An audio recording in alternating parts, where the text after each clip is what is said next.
This is Solo Travel Talk. Your solo travel advisor is Astrid Clements. It's the dog days of summer here at Astrid Solo Travel headquarters, and we thought it would be a little fun to do a little solo travel destination dreaming. Welcome, listeners, to Solo Travel Talk. I'm producer Catherine O'Brien. On this episode, we're going to do something a little different. Astrid, our solo travel advisor, is going to talk a little bit about 3 different destinations and give a 1 to 10 ranking about some of the solo travel potential of each place.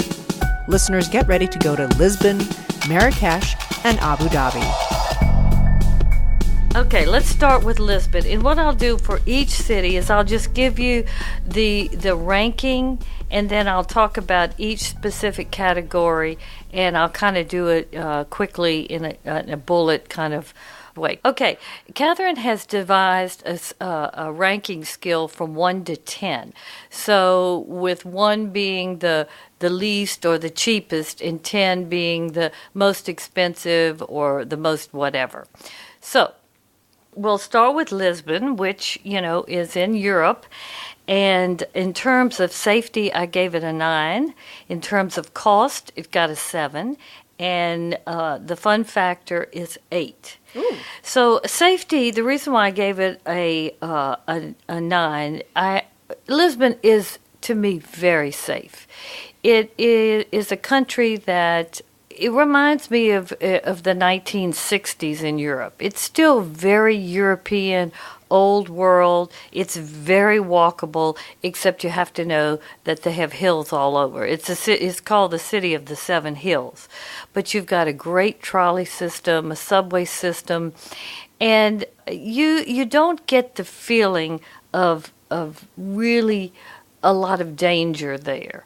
I think the population is very homogeneous, and something could happen anywhere, whether it's petty theft or, an assault or terrorism. Granted, it's a fact of life now all over the world.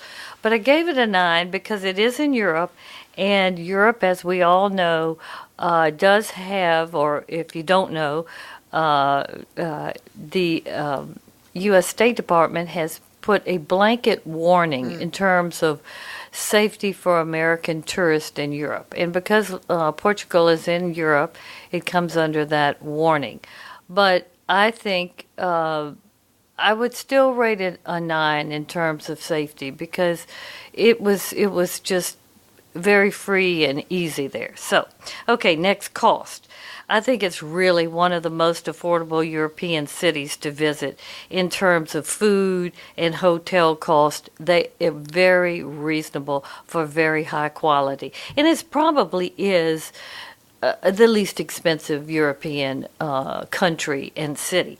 So that makes it great. Shopping, if you stay away from the high-end stores, you can do a lot of fun shopping. They've got great street vendors. They've got great markets.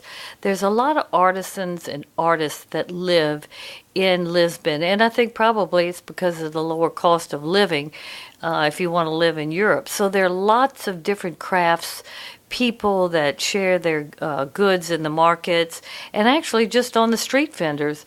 I bought a lot of really cute, inexpensive handmade jewelry from street vendors, and they're very reasonable, and sometimes you can haggle a little with them. So it's very affordable, and they have some really unique items there that you pay much more dearly when you're not in Portugal than if you buy them in Portugal. First and foremost are the cork items.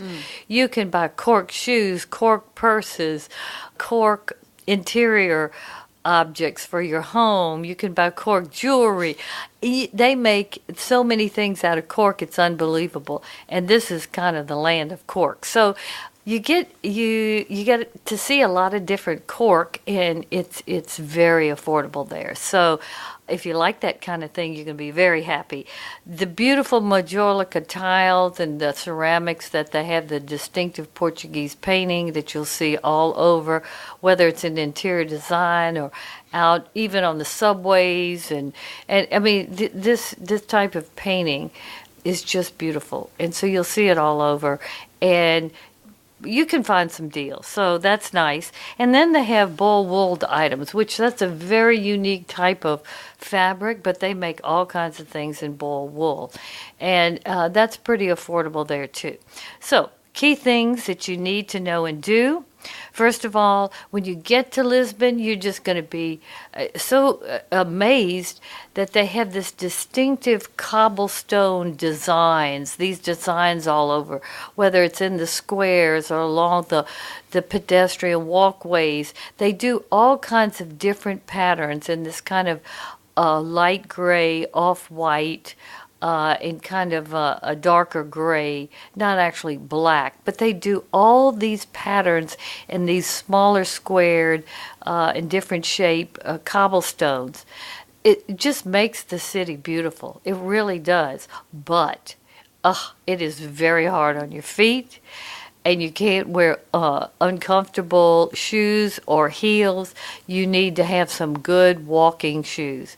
And like I shared with you before, this is a city of 7 hills. So you need to bring 1 or 2 pairs of very good walking shoes because of the cobblestones and because of the hills. And, be in shape. Or you will be.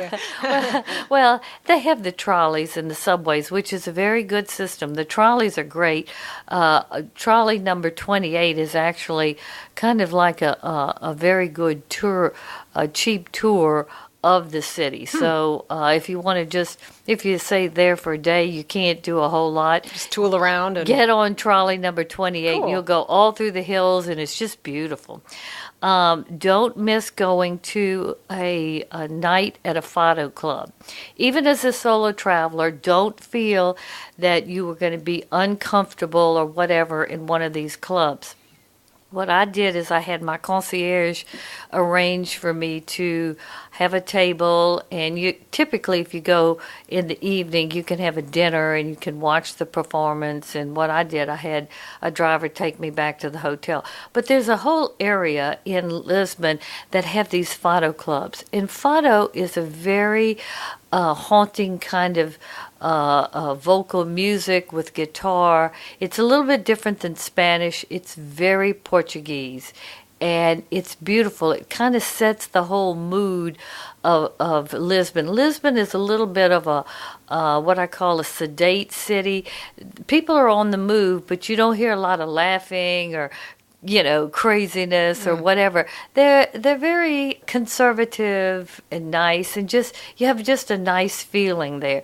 But it's not. There's like some kind of, I don't want to say, well, they call it a melancholy, but it's like a longing for something that they're waiting for or whatever. And I don't know if it throws back to their seafaring days and all of kind of their history, and it probably does. But this music captures a lot of poetry and a lot of things about the Portuguese life and character, and it's beautiful. The night is beautiful, and these clubs, a lot of them are very historic.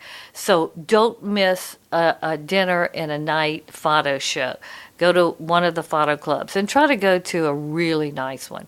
Then you've got to eat the custard tarts. These are these little egg tarts that were created by the monks in the Geronimo's monastery in Belém, and these are just fabulous. I mean, they are a great afternoon snack. If you're having the dropsies at around 3 o'clock, get a good strong cup of coffee and eat 1 or 2 of these egg tarts. You might not even want dinner. I mean, they are delicious, and they are a specialty here. Also, seafood. Oh, fabulous seafood here. Also, if you're a grilled sardine fan, oh my gosh, the sardines here are big and wonderful. I had one of the best meals, was my last meal at a little small kind of a trattoria type, and that's not what they call it. They call it taverna in Lisbon. But this meal was delightful. Also, when you're eating in Portugal, that if you order bread, or if they bring bread and put it on your table, even if you don't order it, you'll be charged extra for it.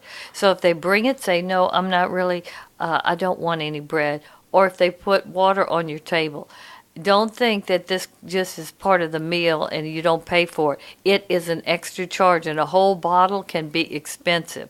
So if you want it, fine. If not, you don't want the bottle, just add like 1 glass of water. But even that will be an extra charge. So know that.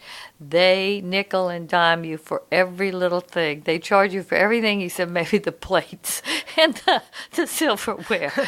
Also, you're gonna, if you go to Lisbon, you will be walking down the Rua Augusta, which is a beautiful pedestrian walkway with shops and cafes and museums, and it leads you right down to Commerce Square, which is right on the Tagus River or the Tagus River. It's beautiful, especially at right at sunset. If you love to take photographs, first of all, Lisbon is a beautiful city to take photographs. It has wonderful light there, and there's a lot of subject matter. But the sunsets, and there are lots of people taking photographs of the sunset there. So that's highly recommended. Last, and a lot of people don't take the time to do this, and I almost myself didn't. Because I was there for 7 days, I had enough time. But you need to spend a day in Belém. And Belém is actually part of Lisbon, but it a long time ago it was a smaller village, so it had its own distinct name. But this has lots of very wonderful things to see. First and foremost is the Geronimos Monastery, which is an iconic building, historical church and monastery in Lisbon, and it is just gorgeous. It's out of this world gorgeous. So you really should take the time just to see that. Then right across the street is their beautiful gardens and a park. I think they call it their botanical gardens, but they don't have any canopies or anything like that or greenhouses. But that's very nice to walk through. They have a wonderful modern art museum, brand new, and it is out of this world fantastic, the art in there. I was blown away. I thought it was going to be nice, but I wasn't prepared to be blown away. Then you can walk along the Tagus River. There's a beautiful monument called the Monument to the Discoveries, and it basically honors all of the explorers that are Portuguese. And it's a beautiful, stunning monument, and you can walk along and sit by the river and the cafes and, eat or just have coffee and whatever. It's just beautiful out there. And then there's the tower, the old Lisbon Tower, which is basically part of the shipping channel that goes into Lisbon, and it's a gorgeous thing to take a picture of. It's very old looking. It looks very medieval, but it's also an iconic thing of Lisbon. So a day in Belém is just it's a variety of different things to see and do, and it's really worth doing. So Lisbon, I mean, it is a very fun, very affordable, and quite a it's like I said, it has that old world feel of Europe. So it's very nice because of that. So I highly recommend going to Lisbon. And I think that Lisbon sometimes won't get to the top of some people's charts, but I think your description will help them rethink Lisbon.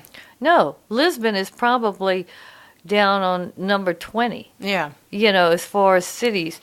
And I can understand the reason why it's not quite as easy to get to, etc.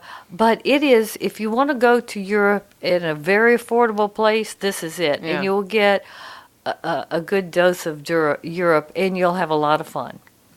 With the speed of lightning, let's go to our next destination. Okay, Marrakesh. Ooh. Now that's close to Lisbon, but boy, it's completely different than Lisbon.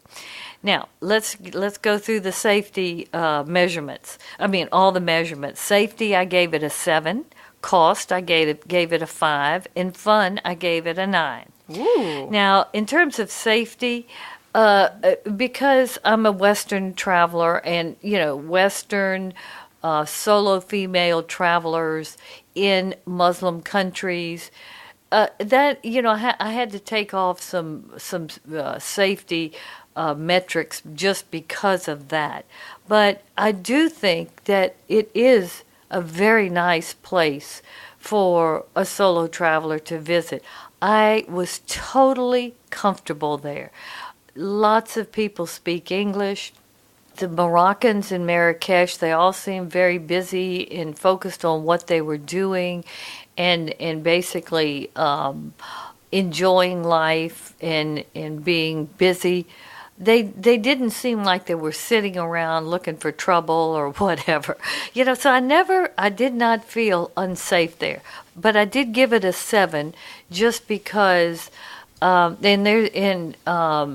last time I checked, and I think I did check 10 days ago, but there's no warning on going to Marrakesh per se.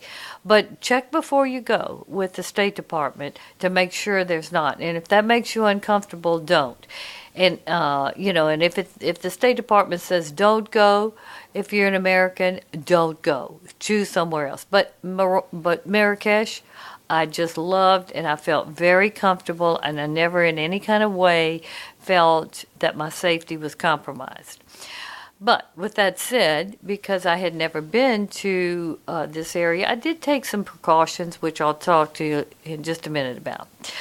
Well, now I'll go into that now. I stayed in a great Riad, which when you go to Marrakesh, you want to try to stay in a Riad, and I'll talk about that in a little bit.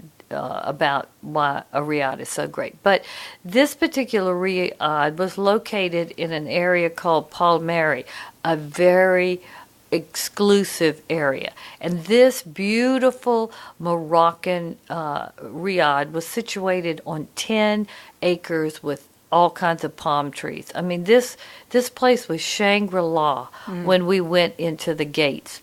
But it was extremely safe because it was small. It was owned by a wealthy Moroccan gentleman, and it has been the scenes of movies. This place is just wonderful. So it is very well maintained. You actually have a butler service of 24 hours, and this is safe out there. And they have a van that will take you into, old Marrakesh and the Wall City whenever you want to. So I felt totally safe there. Another thing that I did for safety, Marrakesh is kind of spread out. I mean, it's like a big maze. The old city within the wall, the Medina, and then also out of the city, even though it's got the modern streets, it's a maze-like feeling all over. So I used a private guide for 2 days to help me do certain things. To not get lost in all these mazes and not to waste time, too. Right. But then I also took like little tours, day tours, a caliche tour, a food tour. And so that helped me in terms of just not wandering into somewhere else or trying to find something that, might take me to a place where I shouldn't be, whatever. But with that said, when I went into the big, the souks in the in the Medina, I was not uncomfortable at all. I did not feel unsafe at all, and there are lots of people. The only thing that you have to worry about is the mopeds. I mean, the mopeds are like they go through those souks like you can't believe it. I mean, they don't stop for you. They keep going. So watch out for the mopeds. It come up out of anywhere, and they drive fast. So that's kind of a safety thing. Cost, oh my God, wonderfully affordable. I talked about this fabulous Riad. I had a suite with a huge bathroom with all of these antique perfume bottles and this beautiful oriental rugs and the tiles of Marrakesh. I mean, and a little courtyard kind of outside. stained glass French doors. I mean, this place was just knocked out gorgeous. It was $125 a night to include breakfast, and this breakfast was a beautiful spread every morning, either outside or if it was, happened to rain, you'd have it inside in the gorgeous dining room. I mean, this place, I'll never forget this Riad. It was something else. So cost in terms of staying, your hotels, you can find a lot of beautiful boutique type of hotels that are very affordable in Marrakesh. The food is also very affordable. I mean, unless you go to a real expensive restaurant, look, you're not going to pay. Lunch is going to be, $6, something like that. It's not going to be $2, but it's going to be really good for $6. Then shopping, oh my God, the haggling in the souks is just. If you buy in bulk here, you'll get a lot better deal. But you can buy shoes for $8, and they're nice. I mean, they're not fabulous, but they're nice. They're nice. So there's all kinds of things to buy in the souk. And if you like to haggle, look, you can hit some jackpots. And even the airlines that fly to Morocco, Royal Air Maroc, great airline. If you fly from New York City to Casablanca, like I flew business class, it was round trip $1,800. Brand new Dreamliner plane, beautiful, food great, wonderful Moroccan music. You stayed in their business lounge. I mean, that is really one of the nicest flights and definitely one of the least expensive business class tickets to go over the Atlantic. So I highly recommend Royal Air Maroc. If you have not used them, I had a great experience. Okay, so fun. Oh my God, lots of fun in Marrakesh. I would have given it a 10, but here again, it is a Muslim country, and in those countries, alcohol is not freely indulged in. And not that I'm into alcohol, I do like some wine, but where the countries that don't have a lot of places that freely serve alcohol with meals, kind of everywhere, it's a whole different feel, and you don't have they have clubs there and things like that, but they're mostly in the hotels, and they're very controlled. So I had to kind of dampen the fun factor down, but besides that, this is such a lively, colorful, historic city that basically was based on trade, and it is still a thriving place of independent merchants. So you've got a lot of energy there. And one thing I thought, well, Amazon hadn't gotten to Marrakesh yet. I mean, they can still rival the cost of goods on I see. on Amazon. Yeah. Jeff Bezos, I hope you're not listening, because they got a good thing going on in Marrakesh. But the shopping is so much fun there. Food is absolutely delicious. It's so different than what we experience in the United States, and we really don't have a lot of options to eat Moroccan food. But their hint of rose and their use of all the spices and the mint and everything, they can just make things in the raisins, and they just put things together that we don't do. And they do a lot of it's like an old-timey crock pot, basically. They have these pots that they bury in the ground, these underground ovens, and they'll just put some meat in it. They'll season it real good, and some vegetables and onions and some spices, and then they'll let it cook in its own juices for 6 to 7 hours. So you have this falling apart, tasty meat, and then they'll put it over either couscous or, some boiled potatoes or, whatever. Oh, I'm telling you, you cannot get enough of a lot of their different types of dishes. Very different, but very delicious. So, food is fun there. Life, oh my God, like I said, life there's one big square in Marrakesh, and I'm going to butcher the name of it, but it's the Jamia El Fina Square. And this, you'll come back and back to the square, because this is where it starts, and behind that are all the souks in the Medina. But the life on this square, whether it's day or night, I mean, the energy is just eclectic there. So, when you first get to Marrakesh, you go to the square, you know you're going to have a great time. I mean, Marrakesh is a lot of fun, but don't think it's a place like at night you go, partying or anything like that. It doesn't do that, but everything else, oh gosh, you can have a really multifaceted, wonderful time there. Okay, couple of things to know and do. First of all, it's called the Red City, and when you get there, you're going to see this. It is completely the same color, all the buildings. I've never been anywhere except maybe some villages, in Africa and places that are all the same color. But they have this kind of terracotta coral color, and the whole city is that color. Wow. And so it shocks you at first. So know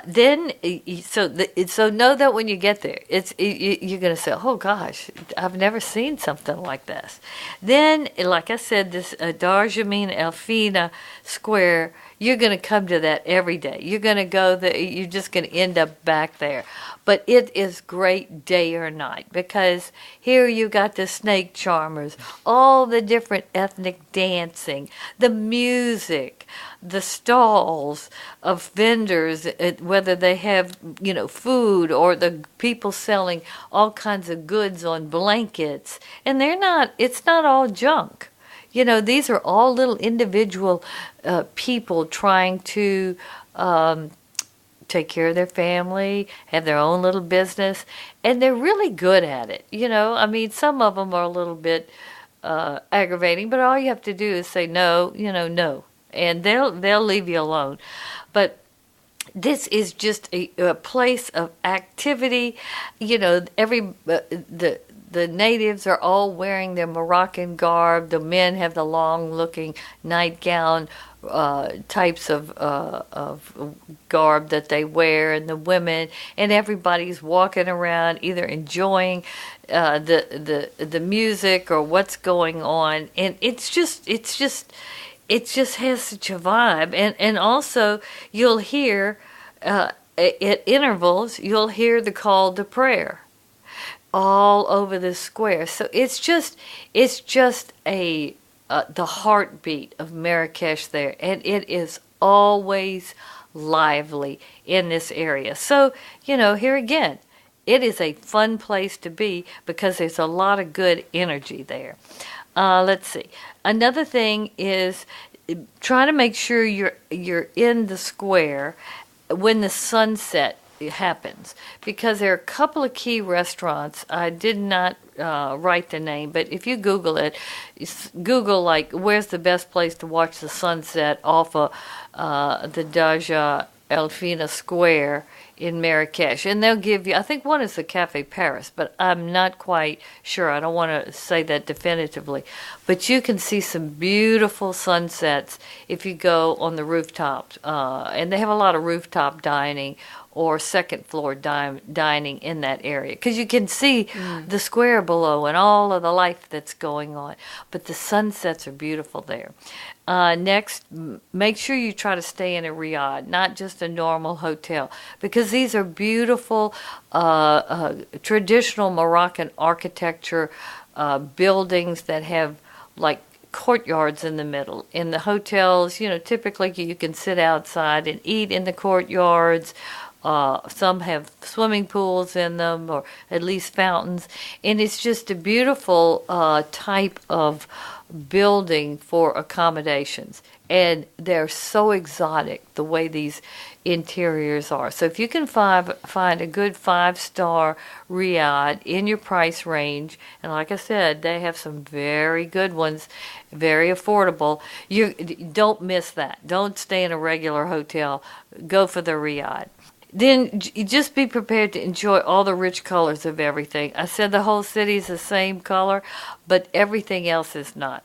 From the spices to they love very vibrant primary colors.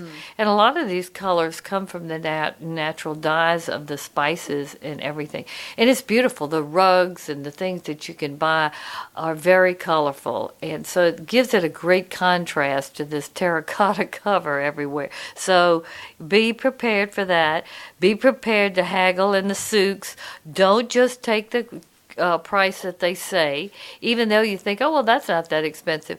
Go down another 50% or 60% and just kind of say, no, I really, I don't need that or whatever. Just haggle.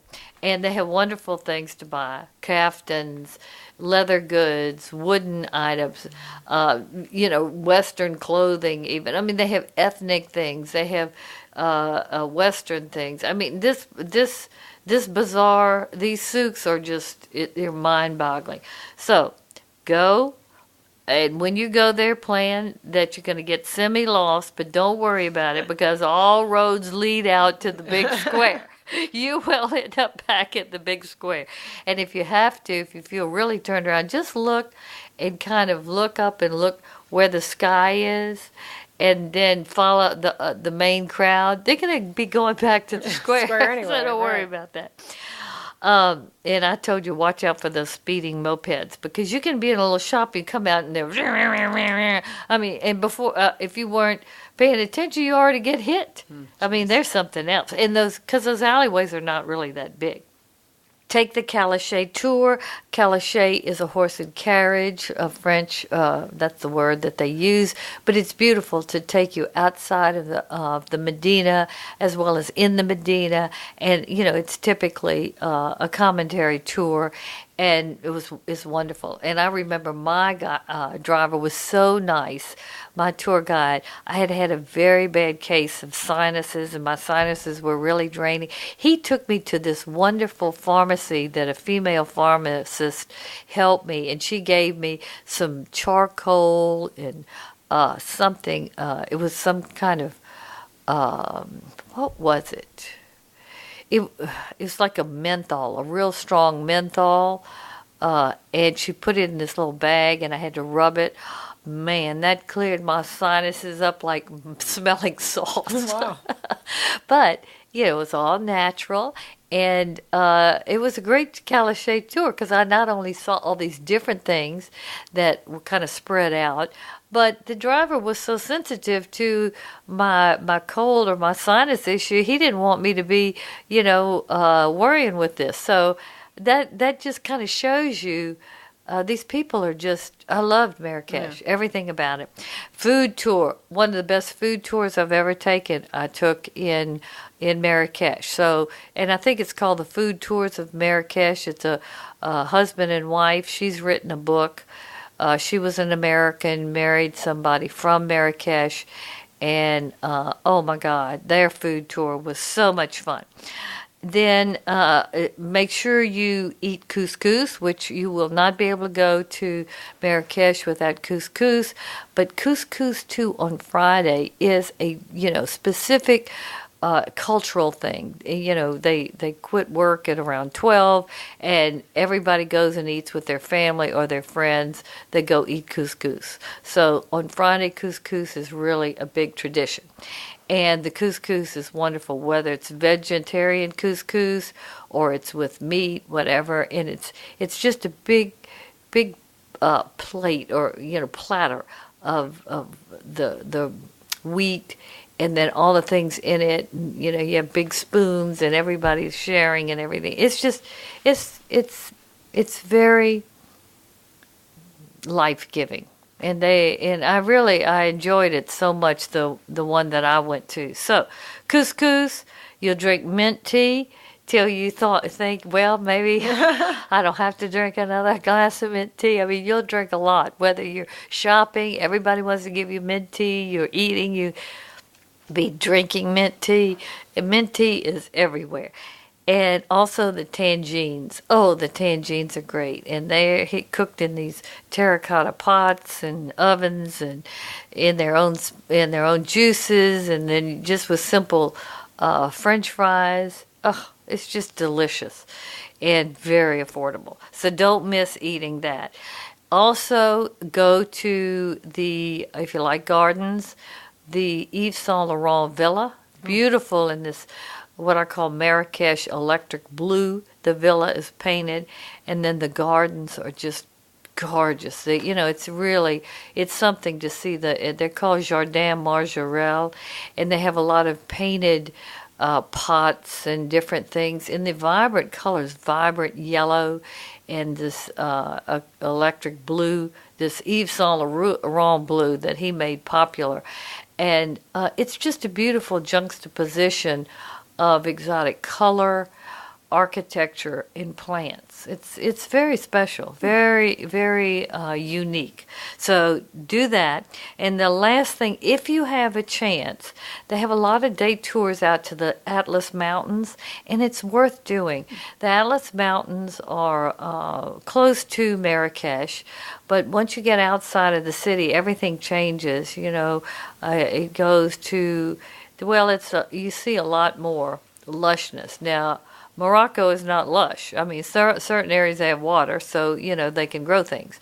But here you see the beautiful brooks, and they have restaurants lining the brooks. And what we particularly did, we had a tea service at a Berber family's home, which was delightful because the lady of the house, she did the whole service, and we got to see how they live and her different family members and just the way the homes were done, and they were different. They had courtyard kind of feel, but not quite like the Riads in Marrakesh, but a little bit of the same thing. But it was very, very interesting and very nice. Then we went to an argan oil factory where the ladies were crunching the seeds or the nuts to get the oil out. And then, of course, you can buy all kinds of argan oil products. But it was nice to see how they actually took that and made a whole industry out of it. And then, of course, every little village had some kind of craft area where there were rugs and different Moroccan things that were handmade. And it was just a delightful day away from Marrakesh. So if you have the time, I would do that too. So that's my lightning round on Marrakesh. I know I got a little wordy, but let me tell you, Marrakesh, everybody who loves to travel, that should be one of your top cities to go to because it is so exotic. It's very affordable, and you just have a great time there. It's a really nice place. All right, where are we off to next? Okay, we're off to Abu Dhabi. Now, Ooh. Abu Dhabi is in the United Arab Emirates, and I chose this city because I had been to Dubai before about 18 years ago. And when I went around the world, I wanted to go to a Middle Eastern city that I felt was really safe for me. And, Abu Dhabi is supposedly the city that they call it the richest city in the world because it doesn't have a very big population, and the people there have shared in the enormous wealth of the oil and industry and all the byproducts of that, the way the society is structured and they get their money, etc. I mean, it's something else. And this is like a brand new city in the middle of the desert. So I had heard a lot about it, and I decided that that would be my destination. So in terms of safety, I gave it an 8. Cost, I gave it an 8. In fun, I gave it a 6. Now, in terms of safety, I found it safe. But here again, I'm a Westerner. It's in a Muslim country. And because of that, I really could only give it an 8. But I have to say, I was never afraid to get in the cabs. All the cab drivers are in uniform. Their cabs are spotlessly clean. The Muslims are very well-mannered people. I mean, they're very to themselves. They're considerate. They're kind. And, I felt that everywhere. I did not feel in any kind of way that I was unwanted because I was a Westerner, or maybe I didn't practice the Muslim religion, or whatever. But I have to say, you have to dress conservatively. You don't have to wear an abaya. A lot of people there do, and then there's some that don't, because the UAE is a modern Muslim Arab country. They are a country that wants to modernize, but they still value their tradition. So I did not feel unsafe at all. Now, they also have in the UAE in Abu Dhabi, but I never ran into one of these, and I was prepared to take one. They have what's called pink taxis, and these taxis are driven by women. And they only take women around because, in the Muslim countries, women and men are separated in a lot of public things that they do, etc. It's just part of their religion and their custom. So that you can order a pink taxi. So if you would be that concerned, but I measure a lot of whether I think a place is safe or not, and this is kind of too bottom line, but it has a lot to say, is the quality of the taxis. If they're clean and the taxi drivers don't seem completely spent or real anxious or just kind of like, oh, you don't know what's going on here, am I going to get to where I'm supposed to go? If you feel comfortable in a taxi and it's, like I said, it's clean and he drives well and not too talkative, it's a safe place. They're just doing their job. So then again, there's no public drinking except in certain restaurants, certain areas, in your hotel, because again, it's a Muslim country. But I really think probably just bottom line, the safety aspect of this is probably the safest Muslim country for a Westerner, because they are modern, and the whole country is trying to be an international player, and they welcome tourists. But you have to respect their religion and their cultural norms. If you do that, oh man, they're very nice, very hospitable.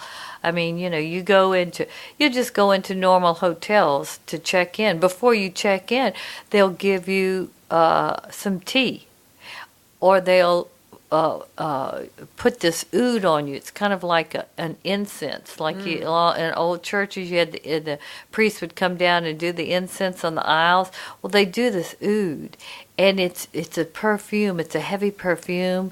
Arabic perfume smell is beautiful, but it kind of it's a welcoming thing, and maybe if there's bad energy, supposedly, whatever, it neutralizes that. But it's a nice custom.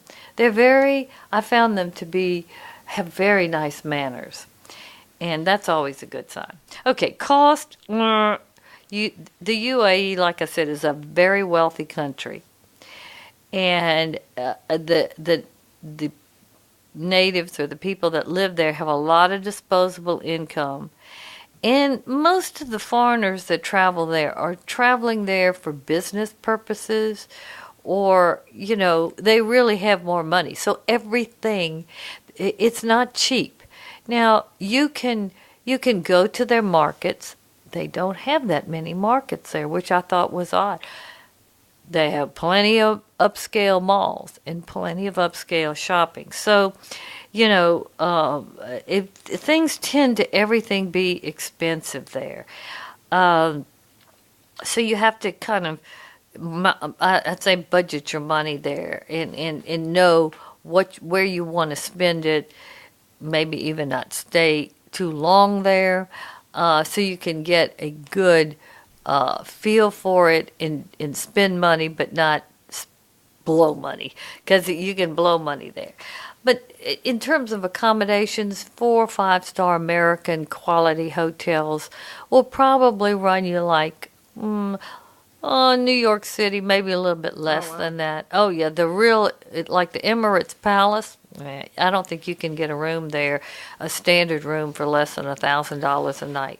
That's a 6-star hotel, and it might be the most expensive hotel in the world. And let me tell you, that hotel, I mean, I've never seen so much marble in my whole life. That hotel, I have no idea how much that cost. That's something to see. And it's on my list to tell you how you can get in there, if you're not staying there, to at least see some of it. And it is a sight to see. Yeah, and I talk about the shopping it's expensive. It is. And then on top of that, there's really not too much to buy that's ethnic. They don't make a lot of things there. That was very shocking to me. But you really can't find hardly anything made. You know what I'm saying. So it's expensive there. Know that. Fun. Well, if you like high-end shopping, it's great fun, because I can tell you, it has got every designer label, and you'll see purses and different things in their Louis Vuitton that you don't see in the Louis Vuittons anywhere else. I'm telling you, some of these high-end stores are really like museums. You go in there, oh man. But, if that's not your cup of tea, then, that's not going to be that much fun. Like I said, basically, the city is like a brand new city in the middle of the desert. So, you've got fine dining, you've got, the luxury kind of focus in key areas.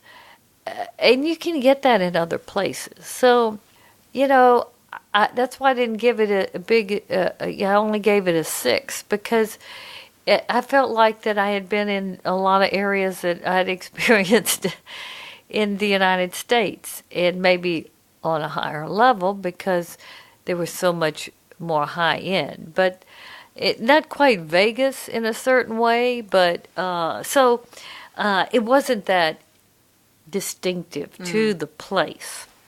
The nightlife is, like I said, only centered in key areas, and it's really relatively subdued.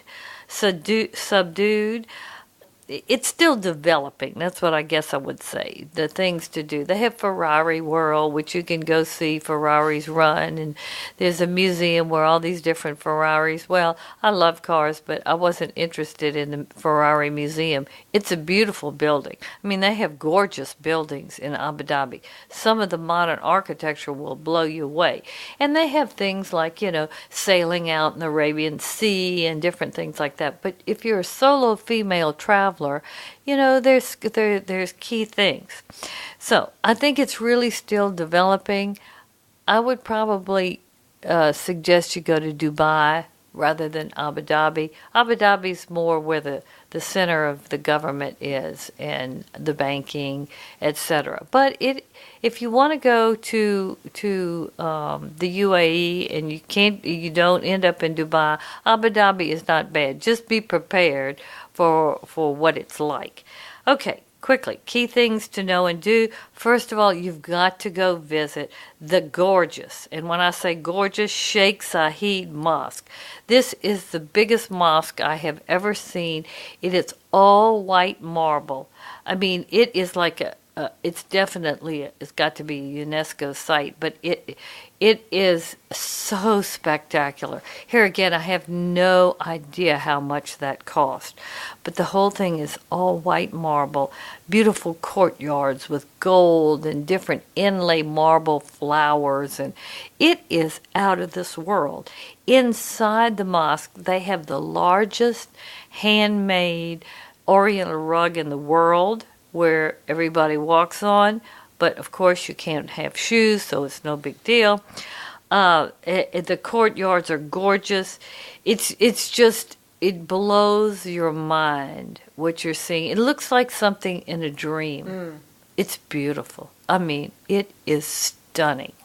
So elegant and just exquisite everywhere.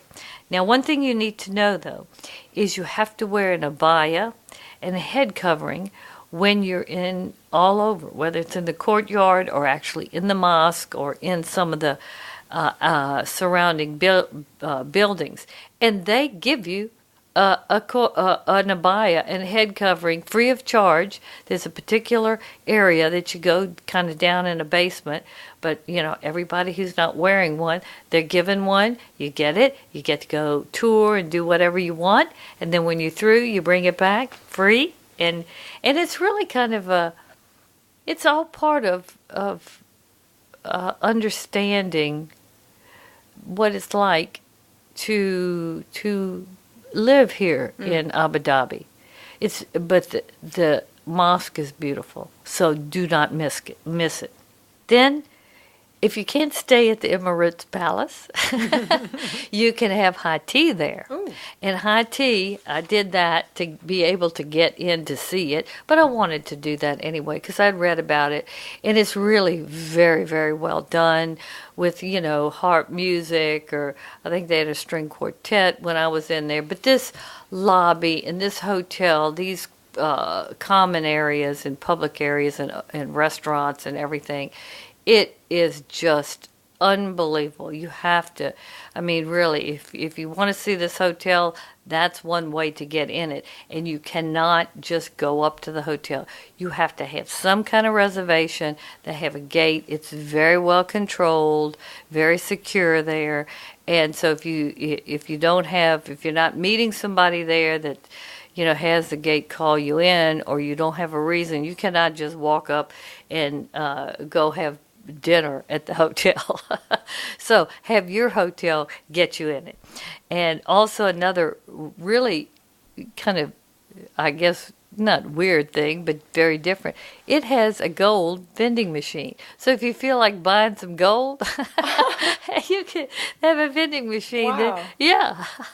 But that's Dubai and the UAE. They love gold. I'm telling you. When I went to Dubai and those gold souks, that knocked me out. Oh, yeah. It was something. They had energy in there with all that gold. It was very memorable. So try it if you want to see this. This is a very unbelievably monumental, high-end luxury hotel like nothing else. If you want to visit there, I suggest high tea. Then they do have what's called a heritage village, and this is kind of a place where they recreated an old UAE type of Bedouin village. And it's interesting. It's a little touristy, but it really is interesting because they have some artisans there making different things. And the architecture, and it's beautiful right there. There's an inland lake. It's not on the Arabian Sea, I don't think, but it's very near the Emirates Palace and another real high-end shopping area.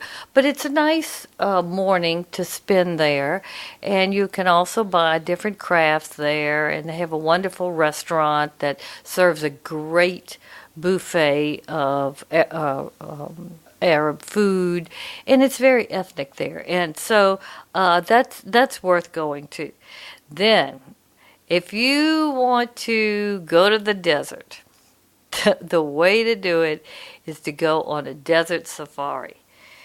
And these desert safaris, you don't go out there, you don't ride a camel for hours. You get into a 4-wheel Land Cruiser, and they do what's called dune bashing. You go over these dunes. You are literally, I swear, I thought I was going to die. I thought we were going to roll and roll and roll. You go for hours, 70 miles an hour over these dunes, flying through the air, crashing down. These are the most unbelievable aerobatic drivers I have ever seen in my life. So if you like being thrilled with dune bashing in a Land Cruiser, there's nothing like this, because these guys are the best. But it is a fun thing to do. Not because of that. I'm not particularly into that.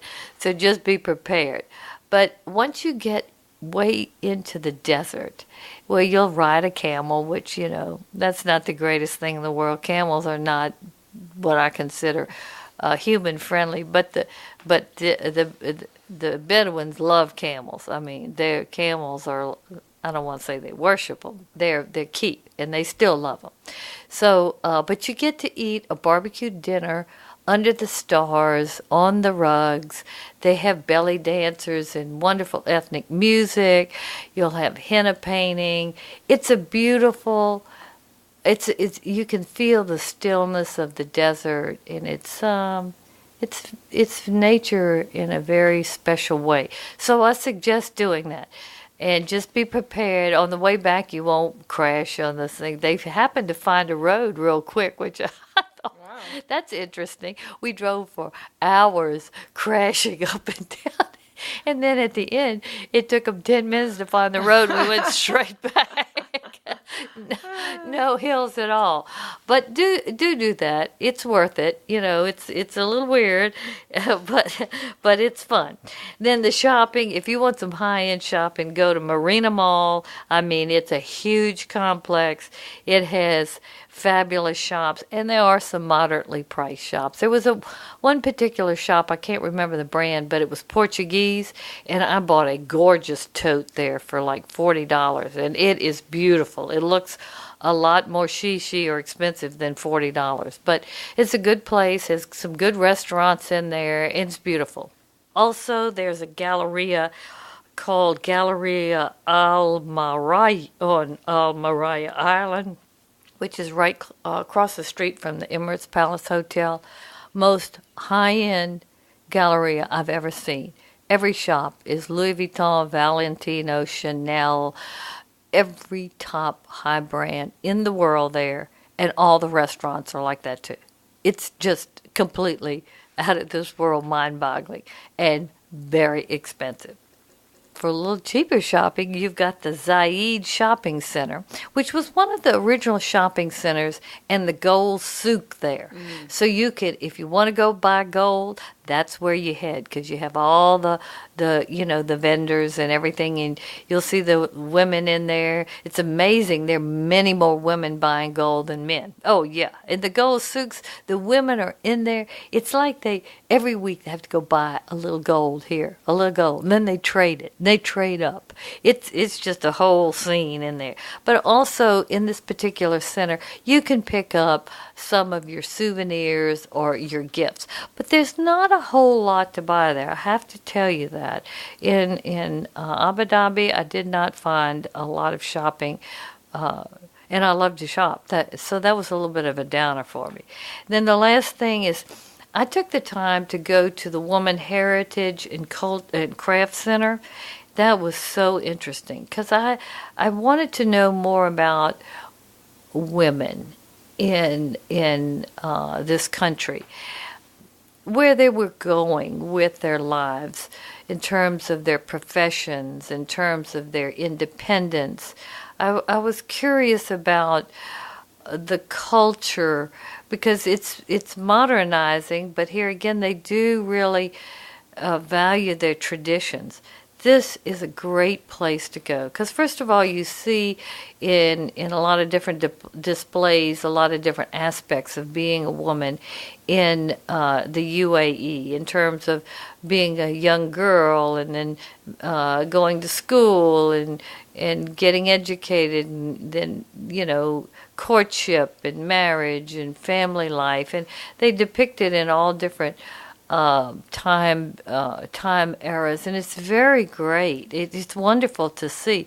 I actually thought I was just going to stay a half a day there. I stayed a little bit longer, because what ended up happening, the lady, the young woman, she was about 36, who was in charge of the museum, I started talking to her and asking her some different questions. And then I basically got down the bottom line and said, I would really like to ask you some questions that I'm scared to ask anybody else. Now, if this is offensive to you, or you don't, you just don't take, you don't respond to questions like this, I will totally understand. So I began to ask her things like, do you really like wearing the abaya? And all of these questions that I would never have ever. And she was so open and such a wonderful person. And here again, she exuded every characteristic, like I said, of all the Muslim people I've ever met or interacted with. They're very well mannered. They're very considerate. They're not all about me. They're conservative, and they feel like that is dignified. And, the covering, basically, she said it's a cultural thing. She said, we just do it because we are modest. And that might have been a little bit of a standard thing, but I do believe they're all okay with it. And they have beautiful abayas now. Oh, man.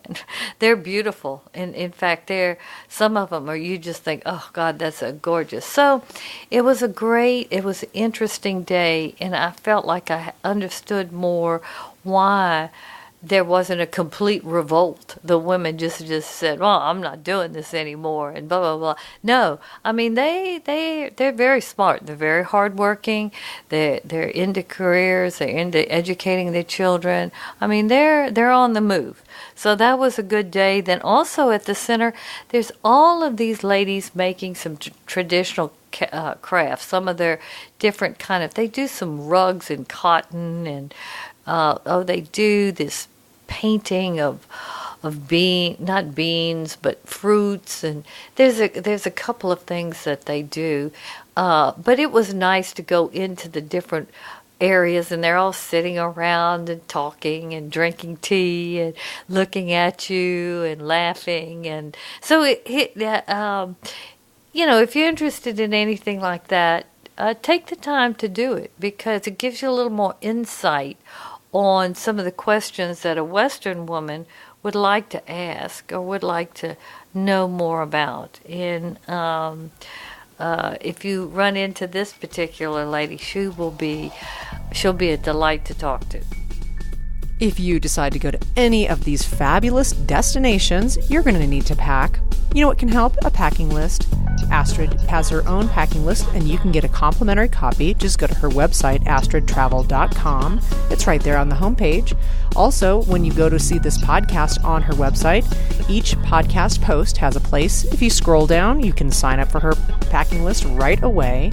This podcast is on Apple Podcasts, Stitcher, SoundCloud, and really can be found any of the finer places that podcasts can be found, including TuneIn and iHeartRadio. We're going to continue this destination theme for the next couple of episodes to stoke your solo travel destination dreams.